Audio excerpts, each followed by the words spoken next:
गांव के एक कोने में एक पुराना सा घर था, जहां सावित्री देवी अकेली रहती थी। कभी यह घर हंसी टिठोली से भरा रहता था। उनके पति किसान थे, दो बेटे पढ़ने में होशियार थे और बहुएं भी घर के काम में निपुण थी।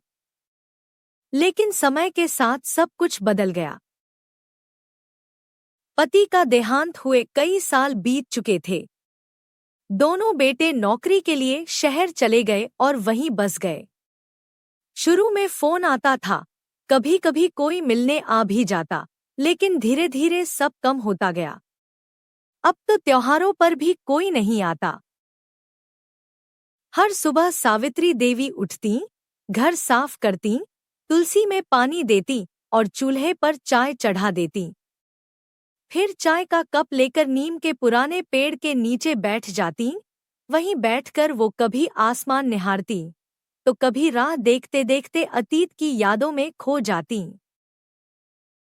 उनका दिल अक्सर कहता, क्या मैंने कुछ गलत किया? क्यों आज मैं अकेली रह गई?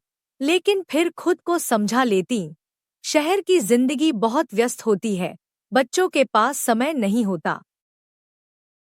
गांव वाले उन्हें आदर से देखते थे, लेकिन जिंदगी में वो अपनापन कहीं खो गया था। कभी कोई सब्जी बेचने वाला आता तो वो उससे थोड़ी देर बात कर लेती, मगर वो कुछ पल का ही साथ होता। एक दिन गांव के स्कूल में एक नई शिक्षिका आई, नाम था राधिका।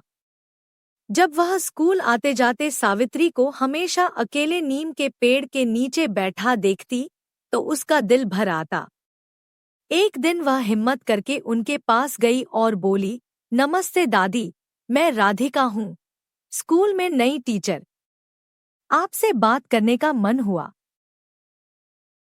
सावित्री देवी की आंखें भर आईं। बहुत दिनों बाद किसी ने दिल से बात की थी।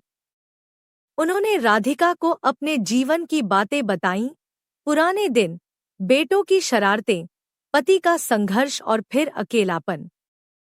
राधिका हर दिन स्कूल के बाद उनके पास बैठने लगी। दोनों के बीच एक गहरा रिश्ता बन गया, एक माँ और बेटी जैसा।